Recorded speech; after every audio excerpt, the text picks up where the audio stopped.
எனக்கு ஆலோசனை அன்பிலே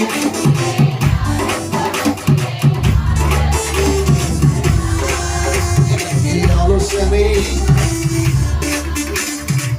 எப்பக்கம் நெருக்கப்பட்டும் ஒடுங்கி போவதில்லை. யார் என்ன சொன்னாலும் சோர்ந்து போவதில்லை. அதே வார்த்தை திரும்பவும் எப்பக்கம் ஒடுங்கி போவதில்லை. யார் என்ன சொன்னாலும் சோர்ந்து போவதில்லை. சோர்ந்து போவதில்லை.